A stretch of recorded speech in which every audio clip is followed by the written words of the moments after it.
Hello everyone, मैं हूँ AI लिंगसी और आज मैं एक न्यू मैनहुआ को एक्सप्लेन करने वाली हूँ। ये स्टोरी साइकोलॉजिकल रोमांस पर बेस है। ये है हमारा मेन कैरेक्टर जिसका नाम है चंग शेंग, जिसे मैं शेंग पुकारूंगी। उसका लवर का नाम था वेई होंगजे, पर सडनली गन शॉट की वजह से उसका लवर मर जाता है, जिसकी वजह से उसके 2 बेटे इस दुनिया में अकेले रह जाते हैं। एक बेटे का नाम है वी तियन हेंग, जिसे मैं तियन हेंग पुकारूंगी, और दूसरे बेटे का नाम है वी तियन चू, जिसे मैं तियन चू पुकारूंगी।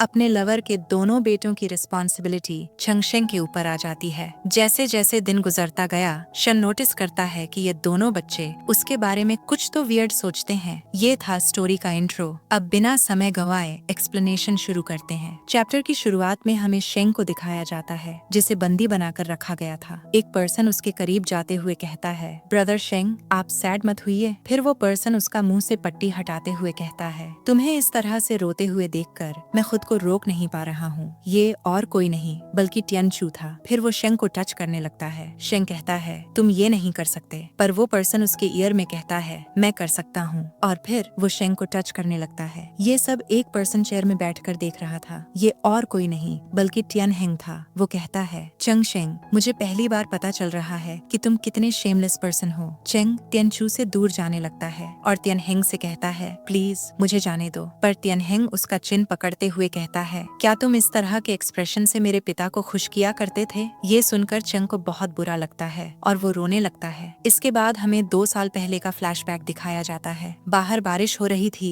आज था वेई होंगजी का फ्यूनल। वहाँ पर कुछ लोग बात कर रहे थे, ये कितना हॉररेबल है। लास्ट वीक वो पूरी तरह ठीक था, सडनली वो कैसे गुजर गया? दूसरा पर्सन कहता है, मुझे सुनने को मिला है कि एक टेररिस्ट ने उसके बिजनेस ट्रिप के दौरान अटैक किया था। पता नहीं अब उसका बिजनेस कौन संभालेगा? जिस पर दूसरा पर्सन कहता है, उनके दोनों बेटों में से कोई एक संभालेगा। वहाँ पर शेंग भी था, जिसके हाथ में एक बॉक्स था। लोग बातें करने लगते हैं, बिजनेस कौन इनहेरिट करेगा इससे फर्क नहीं पड़ता, पर इन सब चीजों से हमारे छोटे एम्प्लॉइज का क्या लेना देना? ये सुनकर दूसरा पर्सन कहता है, ये अजीब है कि वे के दोनों बेटे फ्यूनरल में क्यों नहीं आए हैं। इसका जवाब में एक एम्प्लॉई शेंग को देखते हुए कहता है, तुम्हें पता नहीं, ये पर्सन प्रेसिडेंट का सबसे करीबी है, यहाँ तक कि प्रेसिडेंट उनके बेटों से भी इतना करीब नहीं है। शेंग को देखते हुए दूसरा एम्प्लॉई कहता है, ये तो प्रेसिडेंट का सेक्रेटरी है ना? और एक एम्प्लॉई कहता है, तुम्हें क्या लगता है इतने यंग एज में इसे ये पोजीशन कैसे मिल गई? इसने जरूर उसका साथ बेड शेयर। पर तभी तियन हेंग उस पर्सन को हिट करता है और कोल्ड वॉइस में कहता है, मेरे फादर के फ्यूनरल पे इस तरह की गंदी बात करने की तुम्हारी हिम्मत कैसे हुई? मानना पड़ेगा, तुम काफी हिम्मती हो। ये कहकर वो उसका हाथ को पैर से कुचल देता है। वो पर्सन दर्द से चिल्लाने लगता है और कहता है, मैं माफी चाहता हूँ बड़े मास्टर, मैं गलत था।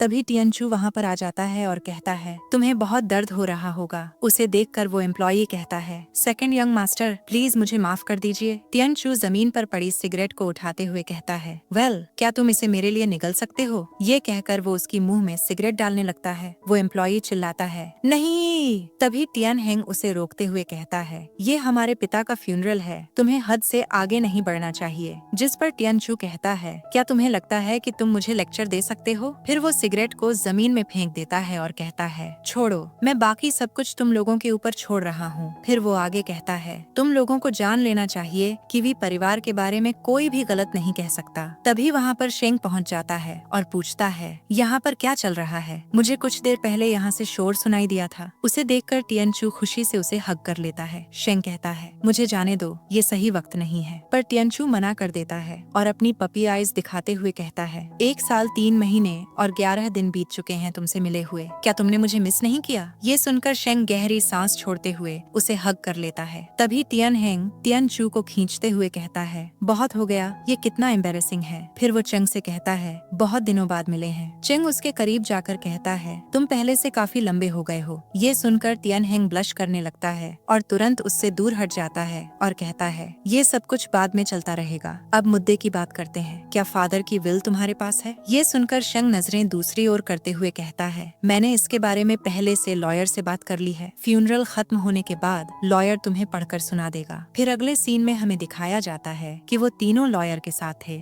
लॉयर उन्हें वेई होंगजी की आखिरी ख्वाहिश सुना रहा था। लॉयर कहता है कि उसके सारे एसेट्स और कैश को टेम्परेरी के लिए फ्रीज कर दिया जाएगा जब तक कि उसकी वाइफ मिल न जाए। जहाँ तक बिजनेस संभालने की बात है, इसका फैसला सेक्रेटरी शेंग करेगा उनके बेटों की परफॉर्मेंस देखकर। ये सुनकर शेंग परेशान होने लगता है। लॉयर के जाने के बाद तियनचू कहता है, ये बूढ़े लोग बहुत परेशान करते हैं, हेयर का इससे क्या लेना देना। उन्हें शक हो रहा है कि ब्रदर शेंग ने उनकी विल में कोई छेड़खानी की है। तभी टियन हेंग असिस्टेंट यन से कहता है, इन्वेस्टिगेशन कैसा चल रहा है। असिस्टेंट यन कहता है, इनहेरिटेंस को लेकर शेंग और लॉयर यन ने तब देखा जब इसे तिजोरी से बाहर निकाला गया। इसके अलावा ये सब कुछ सीसीटीवी निगरानी में हुआ है, इसलिए ये कहा जा सकता है कि ये सेफ है और इसमें कोई बदलाव नहीं किया गया है। पेपर पर सीईओ वेई की ही हैंडराइटिंग है। शेंग सोच रहा होता है, अगर उसकी विल सच है तो फिर वो क्यों चाहता है कि मैं डिसाइड करूं कि हेयर कौन बनेगा। उसका बड़ा बेटा बचपन से ही हमेशा उसके साथ रहता था, इसलिए उसे कंपनी मैनेजमेंट के बारे में बहुत अच्छी तरह पता है। और उसका छोटा बेटा फार्माकोलॉजी में जीनियस है, जो अभी फार्मास्यूटिकल रिसर्च एंड डेवलपमेंट का हिस्सा है, जबकि वो अभी तक अडल्ट भी नहीं हुआ है। वो दोनों अपने अपने फील्ड में एक्सपर्ट हैं। आखिर मेरी तरह एक आउटसाइडर उन्हें कैसे कन्विंस कर सकता है। वे होंगजे,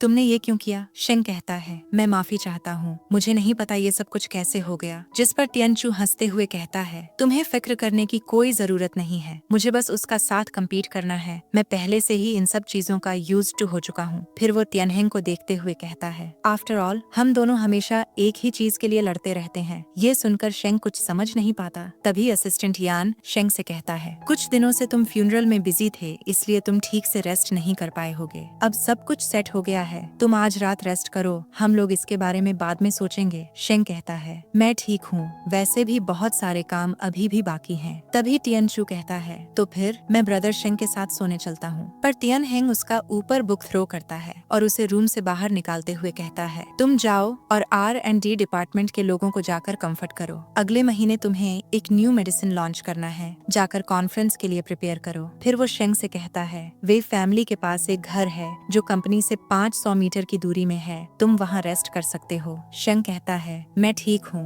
तियनहेंग कहता है, मैं तुम्हें ऑर्डर दे रहा हूँ। ये सुनकर शेंग साइलेंट हो जाता है। तियनहेंग पूछता है, क्या हुआ? शेंग कहता है, कुछ नहीं, मुझे ऐसा फील हुआ जैसे कि तुम एक प्रॉपर एयर बन सकते हो। फिर वो वहाँ से जाते हुए कहता है, ठीक है, अब मैं अपना सामान पैक कर लेता हूँ। तियनहेंग पूछता है, तुम ठीक हो ना? शेंग स्माइल करते हुए कहता है, तुम्हें फिक्र करने की जरूरत नहीं है, मैं ठीक हूँ। उसके जाने के बाद वो अपने असिस्टेंट यान से पूछता है, जब कंपनी को मेरे फादर की डेथ के बारे में खबर पहुंची तब तुम वहीं पर थे ना? तब उसका रिएक्शन कैसा था? असिस्टेंट यान कहता है, तब मिस्टर शेंग पूरी तरह स्टंड हो गया था। मैंने उसे 2-3 बार पुकारा पर उसने मुझे कोई रिस्पॉन्स नहीं दिया, पर वो जल्द ही रिकवर हो गया और बाकी स्टाफ मेंबर्स को कंफर्ट करने लगा। फिर उसने सारे फैमिली मेंबर्स को कांटेक्ट किया और उनके लिए फ्यूनरल भी अरेंज किया। सब कुछ अच्छी तरह से ऑर्गेनाइज हुआ था। मुझे लगता है वो उतना टूटा हुआ नहीं है जितना हम सोच रहे हैं। तियनहेंग कहता है, क्या सच में? वो सोचने लगता है, उसे इस तरह से देखने से अच्छा मैं उसे दिल खोलकर रोते हुए देखना पसंद करूंगा। इसके बाद हमें दिखाया जाता है कि शेंग एक फोटो देख रहा था।